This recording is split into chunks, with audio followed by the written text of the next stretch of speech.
आप देख रहे हैं मथुरा न्यूज 24। नमस्कार, आप देख रहे हैं मथुरा न्यूज 24 और मैं हूं आपके साथ आकांक्षा शर्मा। चलिए रुक करते हैं खबरों की ओर। सुरीर थाना क्षेत्र के गांव ओहावा में सोमवार सुबह तड़के गंगा दशहरा पर यमुना नहाने गई एक किशोरी गहरे पानी में डूब गई। किशोरी को डूबता देख यमुना में नहा रहे अन्य लोगों ने उसे बचाने का प्रयास किया, मगर तब तक वह तेज बहाव में आगे निकल गई। किशोरी के यमुना में डूबने की सूचना पर इलाका पुलिस और गोताखोर मौके पर पहुंच गए, जहां किशोरी को तलाशने का प्रयास शुरू कर दिया। बताया जा रहा है कि किशोरी गांव ओहावा की रहने वाली 14 वर्षीय उषा पुत्री राजकुमार है, जो गंगा दशहरा पर यमुना नहाने आई थी। उसका अभी तक कोई पता नहीं चल सका है। क्या नाम है आपका? कपिल शर्मा। कहाँ के रहने वाले हैं? ओहावा के। क्या घटना हुई है आपके यहाँ पे? घटना क्या है सर, वो आज दशहरा के उपलक्ष्य में गांव वाले लोग कुछ यहाँ पे नहाने के लिए आते हैं, यमुना स्नान करने के लिए। तो यहाँ पे अपने परिवारीजनों के साथ एक परिवार आया हुआ था नहाने के लिए। तो उनके साथ एक लड़की थी, उसकी उम्र तकरीबन 14 से 15 वर्ष की होगी। क्या नाम था बच्ची का? शायद उसका नाम लता था, शायद ऊषा नाम था। ऊषा किसकी बच्ची है? वो राजकुमार शर्मा की। उसके बाद क्या हुआ? उसके बाद क्या, फिर यहाँ पर पहुँच करके अपने परिवार के साथ वो नहा रहे थे। पूरा परिवार नहा रहा था, माँ थी उसकी और भाई भी थे, बहन भी थी। और तो जैसे नहाते हुए यहाँ पर अचानक थोड़ा सा पानी का ब्लैक होल है, तो उस ब्लैक होल में शायद वो चली गई। और उसके मम्मी ने, उसके पापा ने काफ़ी कोशिश भी की, तो अभी तक उसका पता नहीं चल पाया, लेकिन पुलिस को भी इन्फॉर्मेशन दे दी गई है। कितने बच्चे डूबे थे? 3 डूबे थे, 3 में से 2 को पकड़ लिया गया, बचा लिया गया। हाँ जी, और एक का अभी तक पता नहीं, जो लड़की है। जनपद मथुरा के कस्बा शेरगढ़ में कोरोना नामक वायरस की भेंट चढ़ गया गंगा दशहरा। शेरगढ़ में हर साल गंगा दशहरा बड़े हर्षोल्लास के साथ मनाया जाता है और गंगा दशहरा के ऊपर काफी संख्या में लोग यमुना जी में स्नान करने आते हैं। लेकिन इस बार कोरोना महामारी के चलते भक्त गंगा दशहरा नहीं मना पा रहे और कोरोना के डर से लोग यमुना जी भी स्नान करने नहीं आए। भगवान श्री कृष्ण की जन्मस्थली मथुरा में गंगा दशहरा के मौके पर भीड़ देखी गई और नहर पर लोगों ने स्नान किया और पुण्य लाभ कमाया। आज के दिन स्नान करने का विशेष महत्व है। जो भी गंगा दशहरा के दिन यमुना या गंगा में स्नान करते हैं, उनके सभी पापों से मुक्ति मिल जाती है। मथुरा और वृंदावन में यमुना जी का विशेष महत्व है। मान्यता है कि गंगा दशहरा पर यमुना में स्नान करने से विशेष फल की प्राप्ति भी होती है।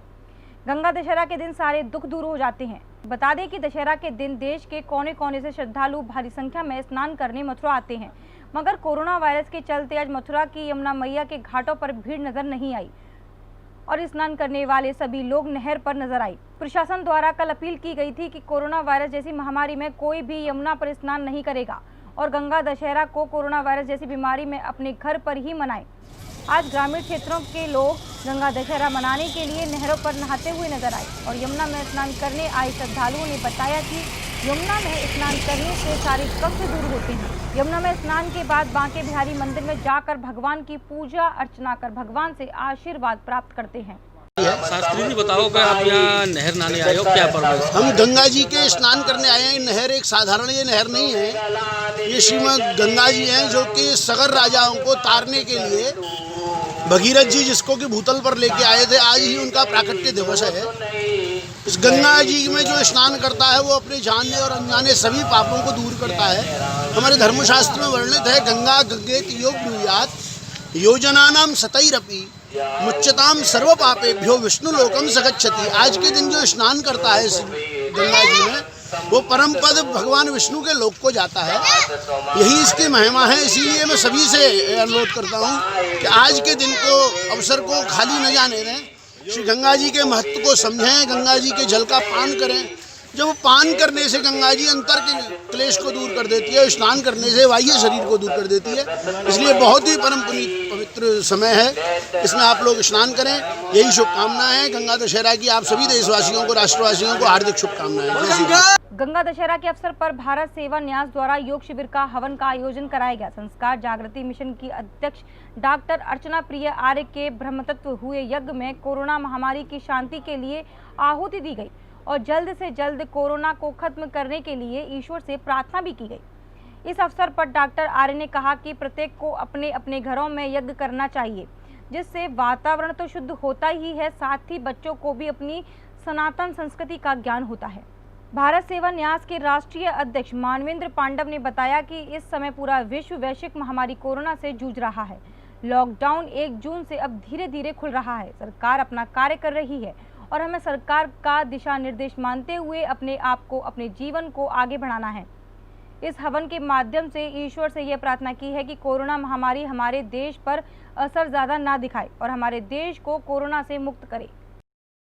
भारत सेवा न्यास जी के अध्यक्ष जी हैं भाई मानवेंद्र जी, इनके द्वारा पवित्र यज्ञ का आयोजन किया गया है। जैसा कि कोरोना वैश्विक महामारी पूरे विश्व में फैली हुई है, तो उसके निवारणार्थ लोगों को जागरूक किया गया है कि हम यज्ञ से जुड़ें, यज्ञ को अपने घर घर में करें तो वातावरण अच्छा होगा, क्योंकि यज्ञ सभी के लिए अच्छा होता है, पर्यावरण की सुगंधी करता है।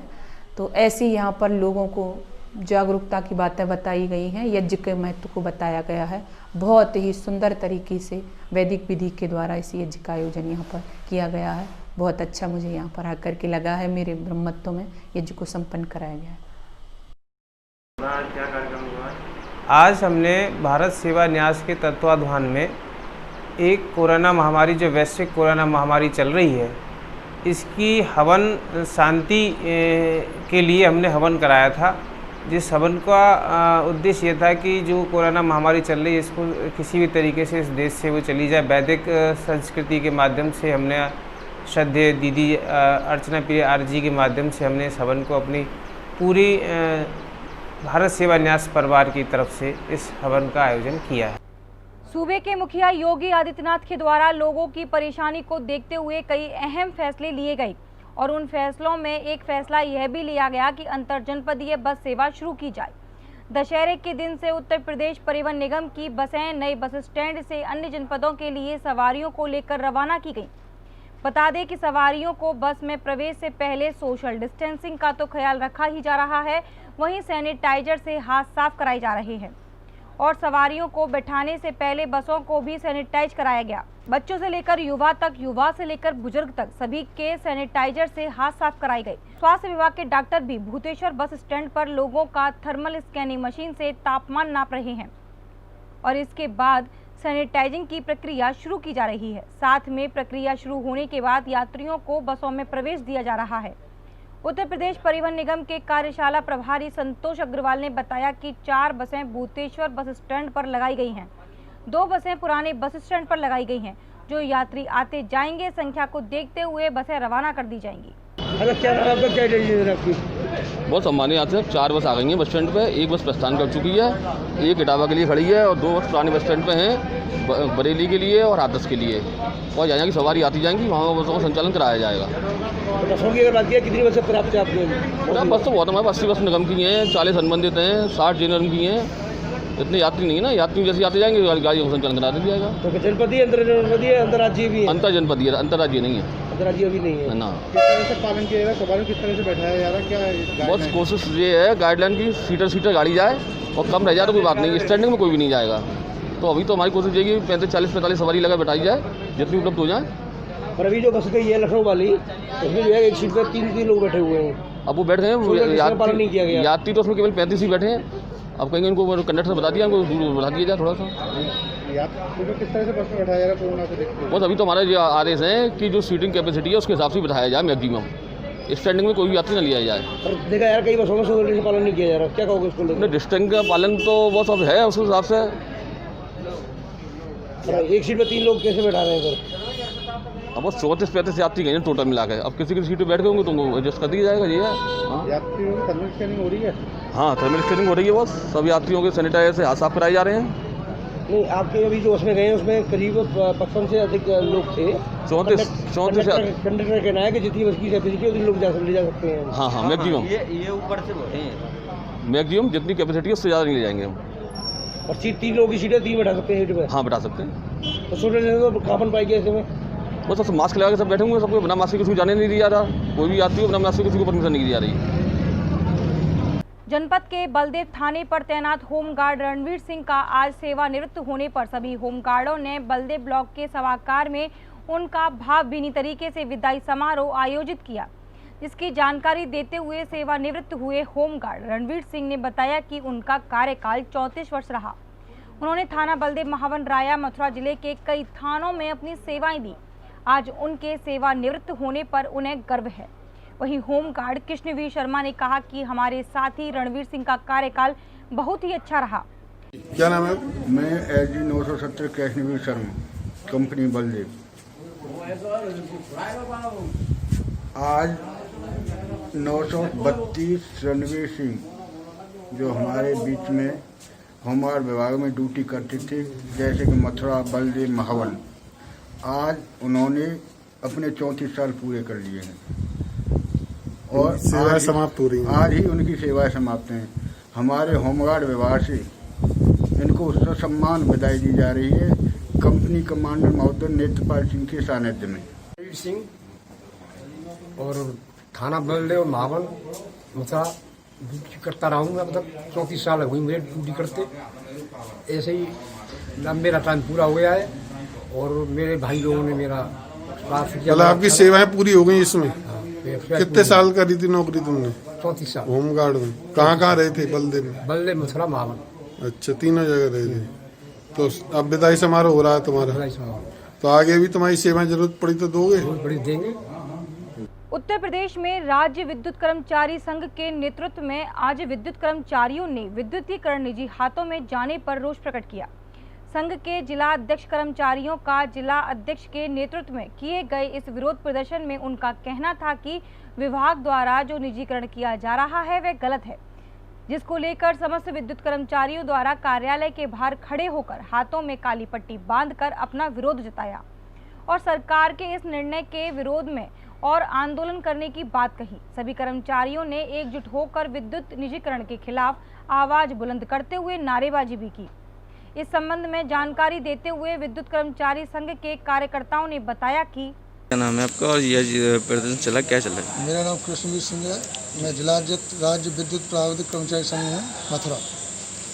और आज 1 जून को पूरे उत्तर प्रदेश में और इलेक्ट्रिसिटी अमेंडमेंट बिल 20 ये केंद्र सरकार ला रही है, इसका हम पुरजोर विरोध कर रहे हैं और ये कर्मचारी से लेकर उपभोक्ता तक इसमें काफ़ी परेशानियां होंगी। ये उद्योगपतियों के हाथ में चलाया जाएगा। श्रम कानून की ये धज्जियाँ उड़ रही हैं और इससे उपभोक्ताओं पर इतना भार पड़ेगा। आप टोरंटो में देख रहे होंगे 10 रुपये से अधिक ये यूनिट का चार्ज लिया जा रहा है।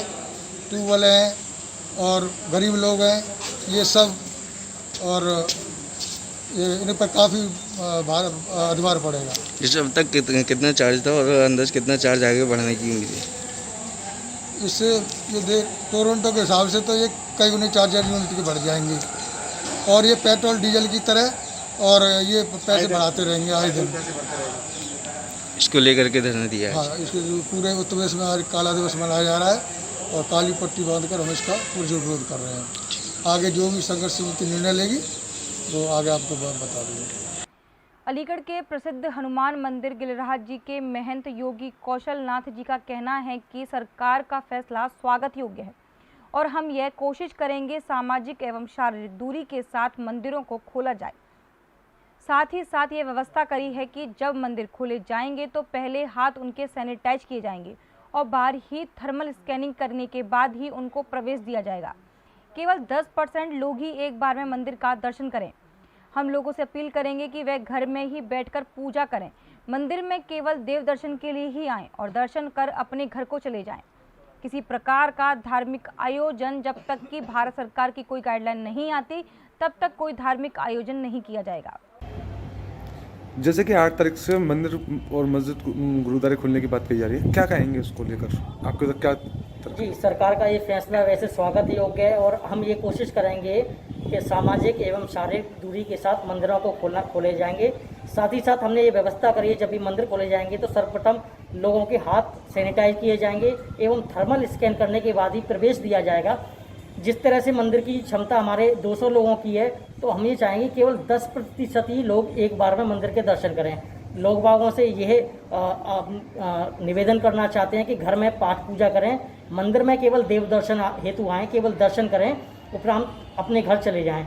ज़्यादा हम भीड़ नहीं इकट्ठा होने देंगे। किसी भी प्रकार का धार्मिक आयोजन फिलहाल जब तक कि भारत सरकार की गाइडलाइन नहीं होती तब तक कोई धार्मिक आयोजन नहीं किया जाएगा, केवल दर्शन मात्र के लिए मंदिर को खोला जाएगा। जो 8 तारीख को सरकार की तरफ से आदेश हुआ है कि मंदिर और मस्जिद खोली जाएंगी, आपका क्या कहना है इस मामले पर?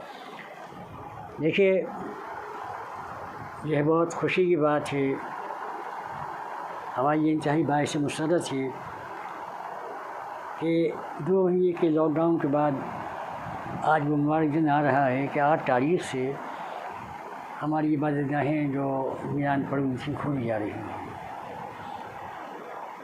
ये ज़रूर है कि सरकार की तरफ से इजाज़त दी जा रही है, लेकिन हमें फिर भी एहतियात के कदम उठाने हैं।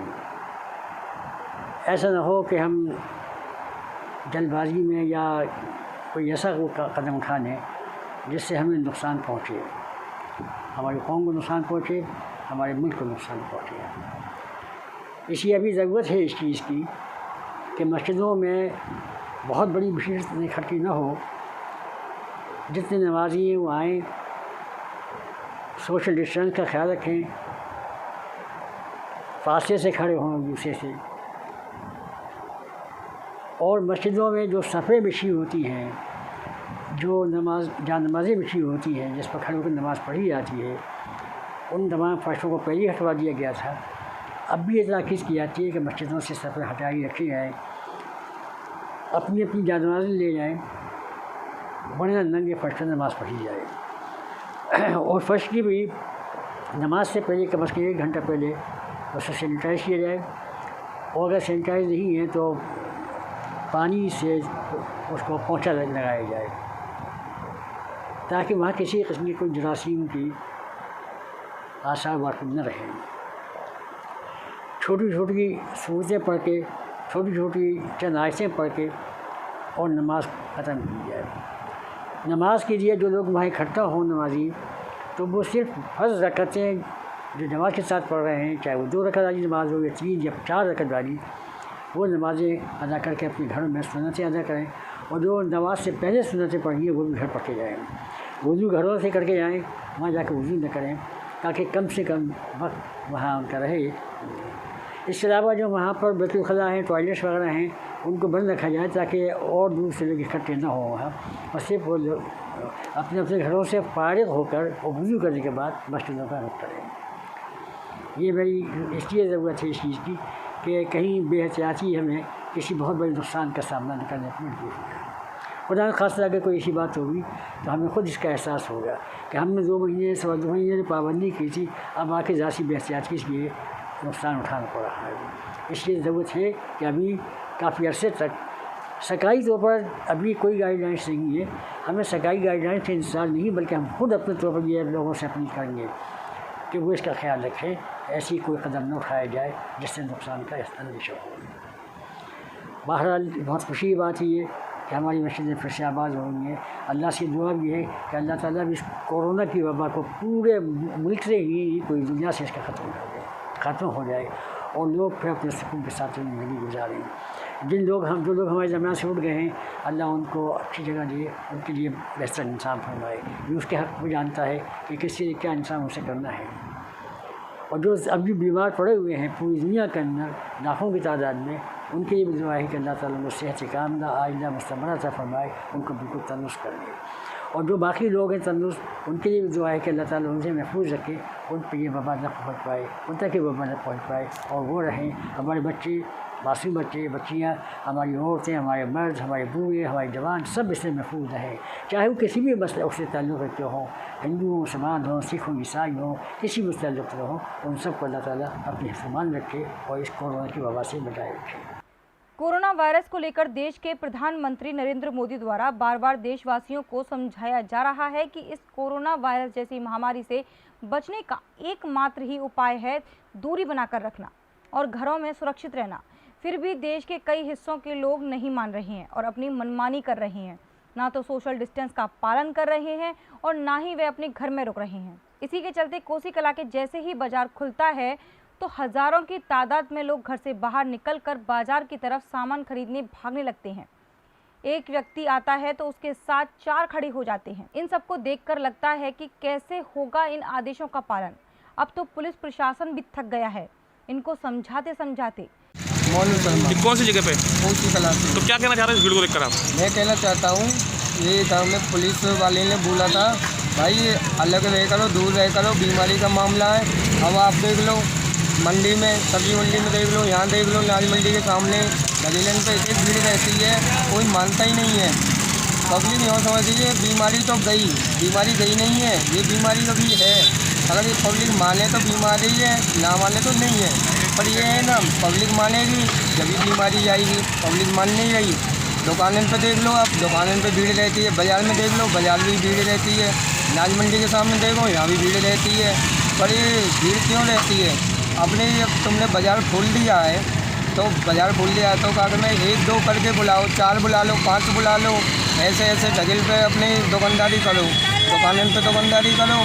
पर ये थोड़े काम में एक साथ सब 10 जने चले जाओ, ऐसे तो बीमारी और बढ़ेगी, कमी नहीं होगी बीमारी। विगत दिनों सरकार द्वारा चलाई गई कायाकल्प योजना के तहत मथुरा जनपद के सभी सरकारी विद्यालयों में ग्राम प्रधान स्तर से कायाकल्प योजना की समिति बनाई गई थी, जिसको लेकर विद्यालयों में शौचालय, हैंडपंप, फर्नीचर इत्यादि कार्य कराए जाने थे। लेकिन इस समय चल रही वैश्विक महामारी कोरोना वायरस के चलते इन कार्यों में रुकावट आ गई। इसकी जानकारी देते हुए बलदेव खंड शिक्षा अधिकारी सर्वेश कुमार ने बताया कि इन विद्यालयों का कायाकल्प 30 जून तक कराना होगा, जिसकी जिम्मेदारी ग्राम प्रधान को सौंपी गई है। खंड शिक्षा अधिकारी सर्वेश कुमार ने बताया कि यदि 30 जून तक विद्यालयों का कायाकल्प योजना के तहत विकास कार्य नहीं हुआ तो विभाग के द्वारा इसमें उचित कार्रवाई की जाएगी। उन्होंने कहा कि हर संभवतः विश्वविद्यालयों में समस्त एवं कायाकल्प योजना के तहत कार्य करने होंगे। सर, इस समय जो कायाकल्प योजना चल रही थी शिक्षा विभाग में, उसमें अभी तक क्या प्रगति है, क्या चल रही है? ये हमारे राज्य योजना निदेशक हैं हमारे विजय आनंद जी, उनके द्वारा उत्तर प्रदेश में सारे परिषद विद्यालयों में भौतिक अवस्थापना पूर्ण करने के निर्देश विभाग को दिए गए थे। स्कूलों में जहाँ बिजली और पानी की व्यवस्था, शौचालय व्यवस्थाएं जो नहीं है, वो ग्राम प्रधान के स्तर से कराई जानी थी। वर्तमान में जो पूरा काम कराने का समय तो निकल चुका है, बट CDO साहब ने बैठक लेके ये कहा है कि ये आप 30 जून तक पूरा कराएं। तो हमारे बलदेव विकासखंड में 176 स्कूलों में जो ये प्रोग्राम चलना था या जो कार्य होना था, उसमें से वर्तमान में 35 विद्यालयों में जैसे शौचालय निर्माण या पानी की व्यवस्था या बिजली के सारे काम कराए जा रहे हैं। तो यानी कि अभी ये कार्य अभी रह गया है, काम काफ़ी बचा हुआ है और 30 जून तक ये हर स्थिति में कराए जा रहे हैं। कोरोना महामारी की वजह से पूरे देश में लॉकडाउन लगाया गया था, लेकिन इसके बाद अनलॉकडाउन फर्स्ट प्रारंभ हो गया है, जिसको लेकर विद्युत विभाग दक्षिणांचल द्वारा ग्रामीण अंचलों के ट्यूबवेल उपभोक्ता किसानों के लिए OTS योजना 31 मई तक चल रही थी, उसको बढ़ाकर अब 30 जून तक कर दिया गया है, जिसमें ग्रामीण अंचलों के ट्यूबवेल उपभोक्ता किसान इस योजना का लाभ 30 जून तक उठा सकेंगे, जिनके रजिस्ट्रेशन प्रारंभ कर दिए गए हैं। ग्रामीण क्षेत्रों के विद्युत कार्यालय पर जाकर अपना रजिस्ट्रेशन करवा सकते हैं। यह जानकारी देते हुए दक्षिणांचल विद्युत वितरण निगम लिमिटेड के बलदेव SDO देवेंद्र तिवारी द्वारा जानकारी देते हुए बताया गया कि सर जून माह शुरू हो चुका है, तो क्या नई योजना आई है इस समय किसानों को? फिलहाल जो किसानों के लिए ट्यूबवेल उपभोक्ताओं के लिए बिल जमा कराने की योजना चल रही थी, सरचार्ज समाधान योजना, जिसमें ट्यूबवेल उपभोक्ता किस्तों से पैसा जमा कर सकते थे और पूरे सरचार्ज में छूट दी जा रही थी। उस योजना का जो समय है रजिस्ट्रेशन का वो बढ़ा दिया गया है। 30 जून तक अब उपभोक्ता अपना रजिस्ट्रेशन करा सकते हैं, उसके बाद किस्तों में पैसा जमा करा सकते हैं। तो यानी जो एक मुश्त समाधान योजना है तो उसको बढ़ा दिया गया है? जी, ये सिर्फ ट्यूबवेल वाले उपभोक्ताओं के लिए है। 30 जून तक इसका रजिस्ट्रेशन ट्यूबवेल वाले उपभोक्ता करा सकते हैं। और इसके अलावा किसानों के लिए कोई नहीं? अभी तो फिलहाल यही योजना चल रही है। बाकी जो रेगुलर किसान हैं उनके लिए जो बिल में छूट दी जाती है 5% की, वो तो अलग से है, वो अलग है। ज्येष्ठ मास की 10वीं को गंगा दशहरा का पर्व मनाया जाता है। साथ ही लोग इस दिन यमुना गंगा में स्नान करके अपने पापों की मुक्ति करते हैं।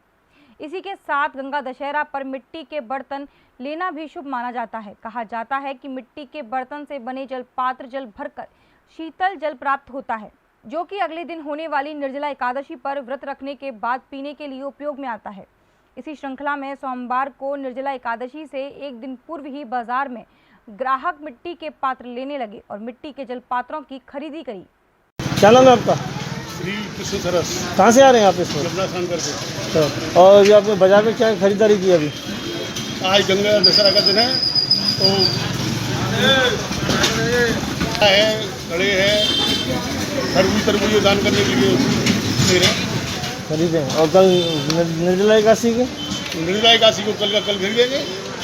वृंदावन प्रो प्योर योजना के तहत नगर में कराई जा रहे 22 गलियों के निर्माण कार्य का सोमवार को निरीक्षण करने पहुंचे मथुरा वृंदावन नगर निगम के नगर आयुक्त, जहां उन्होंने प्रो प्योर योजना के तहत हो रहे कार्यों की जानकारी ली। मथुरा वृंदावन नगर निगम के नगर आयुक्त द्वारा जादौन पार्किंग के समीप बिहारी जी मार्ग की गलियों में चल रहे कार्य का निरीक्षण किया। साथ ही कार्य को 8 जून को मंदिर खुलने से पहले पूर्ण करने के आदेश भी दिए गए और कहा गया कि कार्य को जल्द से जल्द पूर्ण कर लिया जाए, जिससे श्रद्धालुओं को आने में परेशानी ना हो। इस बारे में जानकारी देते हुए नगर आयुक्त ने कहा, आज आप बांकीबाड़ी की तरफ आए हुए गलियों को देखने के लिए क्या आपने कहा? देखिए, प्रो पुअर स्कीम के तहत जो हमारे बिहारी की गलियाँ हैं, उन सभी गलियों में काम चल रहा है। देख भी रहे हो कि अंडरग्राउंड केबलिंग का कार्य हो, चाहे नई इंटरलॉकिंग बिछाने का कार्य हो, तो वो सभी कार्य यहाँ पे मतलब विकास प्राधिकरण के तहत चल रहे हैं। अभी VC साहब भी यहाँ पे आने वाले हैं, तो वही हम लोग यहाँ पे देखने आए। तो कुछ छोटे छोटे इश्यूज़ थे कि कुछ गलियों में सीवर लाइन का प्रोजेक्ट उसमें नहीं लिया गया था, तो क्योंकि अब सारा काम ऐसा चल रहा है तो एक इंटीग्रेटेड प्रोजेक्ट के रूप में हम इसको डेवलप कर पाए, तो उसके लिए हम लोग प्लानिंग करने के लिए आए हैं। और कुछ अगर गली छूटी हुई है जहाँ पे सीवर लाइन डलनी है, तो उसका एक बार अध्ययन करेंगे हमारे जल निगम के, और हमारे पूरा इंजीनियरिंग विंग हमारे साथ में है, तो उनसे एक डिटेल प्लान बना के और फिर उसका बजटरी प्रोविजन करेंगे, ताकि जब अभी सड़क खुदी हुई है तो इसी दौरान ये काम हो जाए, ताकि भविष्य में दोबारा से सड़क खोद के काम करने की जरूरत है। ये पूरी योजना में जो हमने गलियाँ बनी है, कभी उनका निरीक्षण किया आपने जाकर वो कैसी बनी है? देखिए, ये वो VC साहब करा रहे हैं उस काम को, तो उन्होंने किया। मैंने भी पहले जब माननीय मंत्री जी थे तो उनके साथ में किया था, और पुनः इसलिए हमने उनको बुला लिया है कि एक बार हम जाके सेल्फ निरीक्षण कर लें, कहीं पे कोई समस्या है तो उसको दूर हो जाए। एक दिन की बरसात में आपकी सड़कें धंस जाती हैं, अगर 10 दिन बरसात हो तो पता नहीं 40 ही बजाएंगी। ये तो आपको एक बार VC साहब से पूछेंगे, ज़्यादा बेटर रहेगा, क्योंकि कार्य समस्या वो है, लेकिन निगम तो उसका वो है ना, तो मतलब निगम का प्रो पुअर स्कीम में कहीं कोई योगदान नहीं। प्रयास ने की जीव जंतुओं की प्यास बुझाने का प्रयास। लंबे समय से समाज सेवा को प्रयासरत सामाजिक संस्था प्रयास ने एक बार फिर सार्थक पहल की। संस्था ने गंगा दशहरा पर जीव जंतुओं की भीषण गर्मी से राहत प्रदान करने के उद्देश्य से मिट्टी के पात्र वितरित किए। इस संबंध में जानकारी देते हुए संस्था पदाधिकारी विवेकाचार्य ने बताया कि संस्था द्वारा कई वर्षों से मिट्टी के पात्र वितरित किए जाते हैं, लेकिन इस वर्ष लॉकडाउन के कारण यह सेवा समय से शुरू नहीं हो सकी। लेकिन भीषण गर्मी को देखते हुए आज से ही इस सेवा का प्रथम चरण शुरू कर दिया गया है। उन्होंने बताया कि दूसरे चरण की शुरुआत मथुरा से की जाएगी। ये प्रयास संस्था द्वारा हर वर्ष और कई वर्षों से ये जलपात्र जीवों के लिए पूरे वृंदावन में रखे जाते हैं, और पिछले वर्ष मथुरा और गोवर्धन में भी काफ़ी मात्रा में जलपात्र रखे गए थे। इस बार आप सभी जानते हैं कि पिछले कुछ समय से लॉकडाउन और कोरोना का प्रकोप रहा है, उसकी वजह से ये समस्या रही कि समय पर हम इनको नहीं रख पाए। लेकिन क्योंकि अब गर्मी बहुत हो गई और फिर हमें भी चिंता होने लगी जीवों की कि जीव बहुत प्यासे घूम रहे हैं इधर उधर, जबकि पुराने पात्र रखे हुए हैं, उनसे काम चल रहा है हमारा, लेकिन फिर भी बहुत सारी ज़रूरतें हो जाती हैं क्योंकि कई पात्र टूट जाते हैं। तो इस बार फिर ये पुनः व्यवस्था आज से शुरू करी है गंगा दशहरा के उपलक्ष्य में, और इसको हम कई चरणों में पूरा करेंगे। पहला चरण जो है, इसमें करीब 25 से 30 पात्र यहाँ वृंदावन में रखे जा रहे हैं, और कोशिश ये की जा रही है कि मथुरा में भी हमारे पात्र पहुँच जाएँ। ऐसी लागी लगन मीरा हो गई मगन। जी हाँ, जब कृष्ण की भक्त मीरा मुरली मनोहर की भक्ति में पूरी तरह से निपुण हो गई और कृष्ण की भक्ति के गुण गाने लगी, ऐसा ही मीरा जैसा भाव सोमवार को बांके बिहारी मंदिर पर देखने को मिला, जहां एक तरफ कोरोना वायरस के चलते लॉकडाउन हुआ है।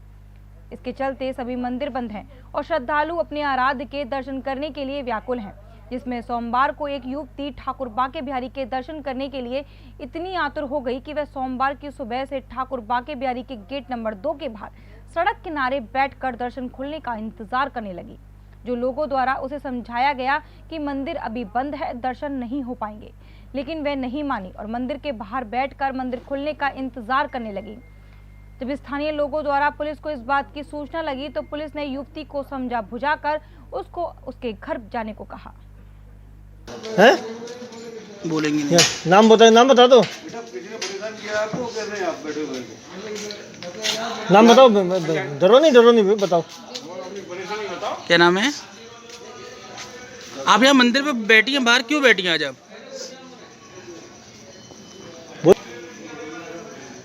नाम बता लाली गुड़िया, नाम बताओ पहले, क्या नाम है? आप जो मंदिर के बाहर बैठी हैं आज क्यों बैठी हैं? किसके लिए बैठी हैं? नहीं, बिहार जी के दर्शन मतलब आपने अभी तक किए नहीं किया, मतलब आपके पहली बार आई हैं? आपके मन में क्या हो रहा है? मतलब लॉकडाउन के कारण बिहारी जी के मंदिर 2 महीने से बंद है, तो आपके मन में क्या आ रहा है? ज्येष्ठ मास की दशमी पर होने वाले गंगा दशहरा पर गंगा और यमुना में स्नान करने का अधिक महत्व है, जिसके चलते श्रद्धालु गंगा यमुना में आस्था की डुबकी लगाते हैं और अपने आप को धन्य मानते हैं।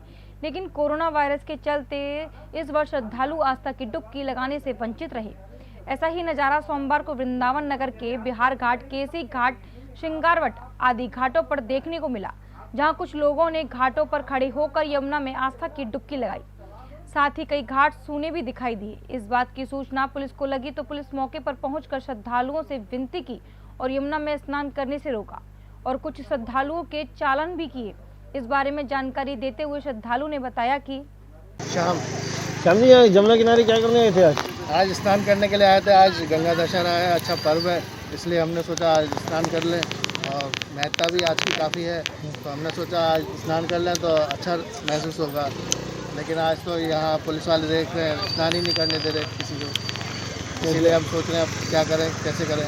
तो लॉकडाउन के कारण स्नान नहीं करने दे रहे? हाँ, लॉकडाउन की वजह से और सोशल डिस्टेंसिंग की वजह से स्नान नहीं करने दिया है। मथुरा में लॉकडाउन के बीच गंगा दशहरा का पर्व शांतिपूर्वक संपन्न हुआ। इस पर्व पर गंगा एवं यमुना नदी के पवित्र जल में स्नान के महत्व के दृष्टिगत मथुरा में जिला प्रशासन के द्वारा सुरक्षा व्यवस्था के चलते यमुना नदी में स्नान पर रोक लगाई गई, जिसके दृष्टिगत एसपी सिटी अशोक कुमार मीणा के निर्देश पर मथुरा शहर के यमुना घाटों पर पुलिस कर्मियों की चाक चौबंद व्यवस्था नजर आई। इस दौरान श्रद्धालुओं को यमुना के घाटों पर जाने से रोकने के लिए जगह जगह घाट किनारे एवं यमुना की ओर जाने वाले मार्गों पर पुलिसकर्मी तैनात रहे। वहीं सिटी मजिस्ट्रेट मनोज कुमार सिंह और एसपी सिटी अशोक कुमार मीणा यमुना घाटों पर की गई व्यवस्थाओं का निरीक्षण करने पहुंचे, जहां उन्होंने व्यवस्थाओं का जायजा लेते हुए महत्वपूर्ण दिशा निर्देश भी दिए और श्रद्धालुओं को यमुना घाटों पर न पहुंचने के प्रति जागरूक किया। अभी तक के लिए सिर्फ इतना ही। मुझे दीजिए इजाजत, फिर मिलेंगे नई खबरों के साथ। नमस्कार।